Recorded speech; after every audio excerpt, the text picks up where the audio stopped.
Welcome back to the Deep Dive. Today we're focusing on spontaneous bacterial peritonitis, or SBP. Our mission here is really to nail down the key info you need for revision. Quick recall stuff, we'll cover it all, definition to complications. Sounds good. Let's get into it. Okay, so first off, what exactly is SBP? Right. So SBP, basically, it's an infection of the peritoneal fluid, the ascites, that builds up.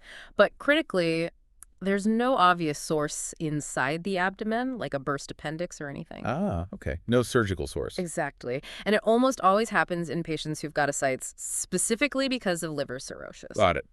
Infection of the belly fluid, no clear hole or tear, Yeah. and usually linked to liver cirrhosis causing that fluid. Yeah. So how does it actually happen? What's the mechanism? Well, the main idea is bacterial translocation comes from the gut. From the gut. Yeah. See, in advanced liver disease, the gut wall can become a bit leaky, and the body's immune defenses aren't working as well as they should. So bacteria that normally just live in the gut can kind of sneak across into the acidic fluid, and once they're there, they can multiply and, well, cause the infection. Peritonitis. Right, translocation from a leaky gut plus weaker defenses. Makes sense. So who's most likely to get this? We have a mnemonic in the notes, LLAGP. Can you break that down? Sure. LALAGP is pretty useful. The first L is for liver disease, specifically advanced cirrhosis. Right? And A for ascites itself. You need the fluid there. Right. The second L is for low protein in that acidic fluid, generally less than about 15 grams per liter. Makes it easier for bacteria to grow. Lower defenses in the fluid itself. Exactly. Then G is for gastrointestinal bleeding. A bleed can upset the gut balance. Ah. And finally, P is for a previous episode of SBP. If you've had it once, you're unfortunately at higher risk of getting it again. LLAGP, liver, ascites, low protein, gut bleed, previous SBP. Got it. So if we think about the sequence, bacterial overgrowth first. Often, yes. You get more bacteria than usual in the gut. Then the gut barrier function is impaired, it's leaky. Combine that with a compromised immune response overall because of the liver disease. And the bacteria get across and cause trouble. Precisely. Yeah. They translocate and cause peritonitis. No, someone comes in maybe with belly pain, fever. What else could it be? What are the main differentials? Yeah, really important to differentiate. Top of the list is secondary peritonitis. That's where there is a clear source, a perforation, an abscess, something needing potentially surgery. Okay, so you need to rule that out. Definitely. And you also think about other reasons for infected ascites, maybe from tuberculosis or other general intra-abdominal infections that might just present a bit unusually. Right. How common is SBP? What's the incidence like, say, in the UK? It's actually quite common in the specific group.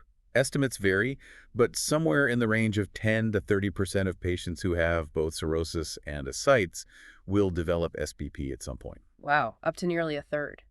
Significant. It is a serious complication. So what signs and symptoms should make you really suspect it? We've got another mnemonic here, F@was. Ah, yes, F@was. It's a good reminder. F is for fever. Common, but not always present. Okay. A is for abdominal pain or tenderness, often diffuse. T is for that tenderness when you actually examine the abdomen. Right. Worsening ascites is the WA bit. Sometimes it's subtle, just feeling more bloated or their girth increasing. So the fluid gets worse. Can do. S is for signs of systemic infection, feeling generally unwell, maybe a high heart rate, confusion, which links to the final A. Which is? Altered mental status. Yeah. That could be anything from mild confusion or drowsiness right up to hepatic encephalopathy worsening. F@was. Fever, abdominal pain, tenderness, worsening ascites, systemic signs, altered mental status. Good one. But you mentioned not everyone shows all these. That's right. Especially older patients or those already quite unwell, the presentation can be subtle, maybe just worsening confusion or kidney function. So high index of suspicion needed. How do you confirm it then? What are the key tests? The absolute key investigation is analyzing the acidic fluid. You need to get a sample via paracentesis, tapping the fluid. An acidic tap. Exactly. Send that fluid for a cell count, specifically looking for the neutrophil count. An elevated count, typically over 250 cells per cubic millimeter, is diagnostic. Okay, neutrophils are key. Yes. And you also send it for culture to try and grow the bacteria. And Gram stain, though the stain isn't always positive. Blood tests help assess severity, maybe look for sepsis markers.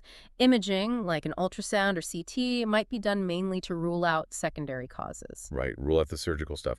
So you've diagnosed SBP. What's the treatment? It's antibiotics, promptly.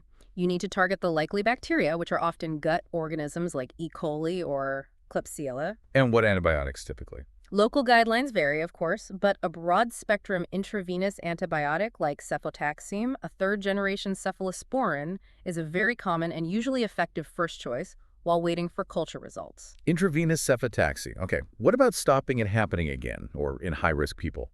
Prophylaxis. Yes, antibiotic prophylaxis is definitely indicated for some. Anyone who's already had an episode of SBP should usually be on long-term prophylaxis. Makes sense. Also, patients who haven't had it yet but are high risk. That generally means those with low acidic fluid protein under 15 grams per liter and either advanced liver disease, like a Child-Pugh score of 9 or more, or they have hepatrenal syndrome. So low protein plus severe liver disease or kidney problems. Exactly. NICE guidelines suggest considering oral antibiotics like ciprofloxacin or norfloxacin for these patients, often until the ascites resolves or long-term. Also worth noting, SBP in the context of alcoholic liver disease sometimes indicates a poorer outlook. That's really crucial detail for management. And thinking longer term, what's the prognosis like? What are the potential complications? Well, getting those antibiotics in quickly really does improve the prognosis. It can be life-threatening if missed or delayed. Right. But even with treatment, complications can still occur. Sepsis is a big risk. Worsening liver failure, developing hepatrenal syndrome is a major concern. Kidney failure triggered by the liver problem. Yes. And as we mentioned, recurrence is common. Even after successful treatment, the underlying issues are still there, so SBP can definitely come back. Okay, let's quickly pull that together. SBP, infection in cirrhotic ascites, no surgical cause. Bacteria from the gut are the culprits. Risks, remember, LA-GP, signs, think FAT was.